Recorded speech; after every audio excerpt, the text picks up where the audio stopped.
হুগলি লোকসভা কেন্দ্রে এবার দুই তারকার যুদ্ধ।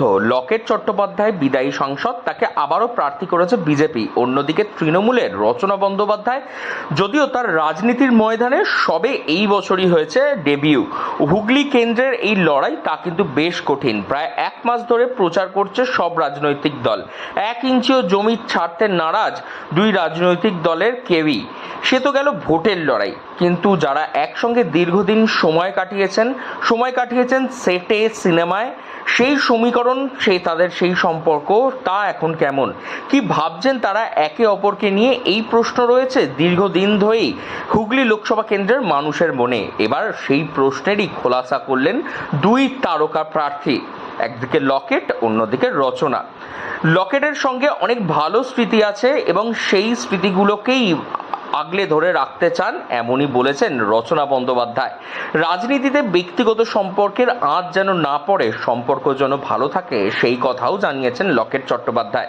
মানুষের জন্য কাজ অনেক বাস্তব এবং কঠিন, তা মনে করিয়ে দিলেন রাজনীতির সিনিয়র লকেট। অন্যদিকে নিজেদের ব্যক্তিগত সম্পর্ক, যা সিনেমার সেট এবং সেখানকার বন্ধুত্ব, সেই বন্ধুত্ব যেন রাতের পর রাত তা নিয়ে গল্প করবেন, এমনটাই জানিয়েছেন রচনা বন্দ্যোপাধ্যায়। কি বলছেন তারা একে অপরকে নিয়ে, শুনুন। এবং একসাথে ভালো ভালো ছবি করেছি, হিট ছবি দিয়েছি দুজনে একসাথে আমরা, এবং প্রচুর স্মৃতি।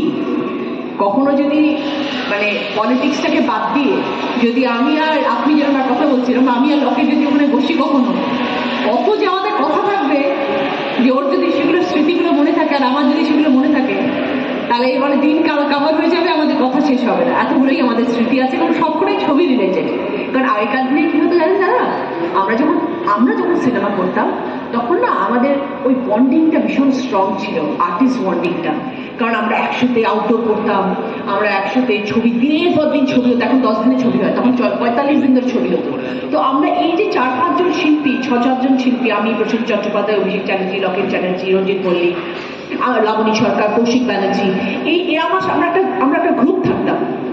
এই গ্রুপরা আমরা যে কত আমাদের মজার স্মৃতি, যে শুটিংয়ের পরে ঘরে বসে গান গাওয়া, খাওয়া দাওয়া, আড্ডা, প্রসেনজিৎ চট্টোপাধ্যায় মাইকে হারমোনিয়াম নিয়ে আসা হলো, হারমোনিয়ামে গান গাইছে, লকেটকে বলা হলো গান গাইতে হবে, লকেট হঠাৎ গান গাইতে শুরু করে দিল, আমাকে বললো একটু তবলা বাজা, এরকম ধরনের আমাদের স্মৃতি। তো সেই জিনিসগুলো খুব ভালো, আমি সেই স্মৃতি নিয়ে লকেটকে আমার কাছে রাখতে চাই। রাজনীতির বাইরে আমার যে কটা বন্ধু রয়েছে, যারা পুরনো ছিল, যারা রাজনীতিতে যখন ছিলাম না, আমি তাদের কাছে কিন্তু কোনো সাংসদ না, আমি কিন্তু সেই লকেট। এবং আমাদের বোমবাজা প্রসেনজিৎ চট্টোপাধ্যায় দেখলেই আমাকে, আমাদের কিছু কখনো কখনো হাসি মজার কথা হতো, কখনো ভুল করে কিছু বলে ফেলেছি বা কিছু হয়েছে, তো ওইটা নিয়ে খুব ইয়ার্কি করে, বলে সেই লকেট এখন এই। তো আমি আমার পরিচয়টাকে ওরকমই সাধারণ হিসাবে রাখতে চাই। আমি কারোর কাছে চাইও না যে আমি আজকে সাংসদ, আজ আছি, কাল কী হবে কেউ আমরা জানি না কিছু। কিন্তু দুজনের মধ্যে আমাদের সম্পর্কটা খুবই ভালো, কিন্তু আমি অনেক 10 বছর হলো ওই জায়গাটাকে ছেড়ে এসেছি, সুতরাং আমার যোগাযোগটা কমে গেছে আমাদের। কিন্তু স্মৃতি তো সবাই থাকে, ওর কাছে টাটকা রয়েছে, কারণ ও এখনও শুটিংয়ের ক্যামেরা অ্যাকশনের মধ্যে রয়েছে, আমি 10 বছর ধরে ওটার মধ্যে নেই। সুতরাং আমার কাছে ও যে স্মৃতিগুলোতে আছে সেগুলোতে আমারও একদম পুরোপুরিভাবে রয়েছি আমরা। এবং আমি চাই যে রাজনীতিতে কখনো ব্যক্তিগত সম্পর্কে যেন কোনো আঁচ না পড়ে। এবেছি উনি প্রশ্ন করেছিলেন কখন দেখা হলে, নিশ্চয়ই আমাদের মধ্যে তো সেটা আছেই, এবং আমাদের দেখা হলেই আমরা পুরোনো কথাই বলবো, যে এই সিনেমাটার সময় তুমি এটা কি করেছিলি, আর তুমি এটা কি করেছিলে। ও আমাকে তুই তোকারি করতো, আমি ওকে তুমি করে কথা বলতাম, তো সেটা তো নিশ্চয়ই থাকবে। এক সময়ের বাংলা সিনেমার দুই অভিনেত্রী বর্তমান সময়ে দুই রাজনৈতিক দলের প্রতিপক্ষ। নিজেদের মধ্যে রাজনৈতিক সমীকরণ সেটি আলাদা হলেও ব্যক্তিগত সম্পর্কের সমীকরণ তা এখনও বন্ধুত্বেরই আছে বলে মনে করছে রাজনৈতিক মহল।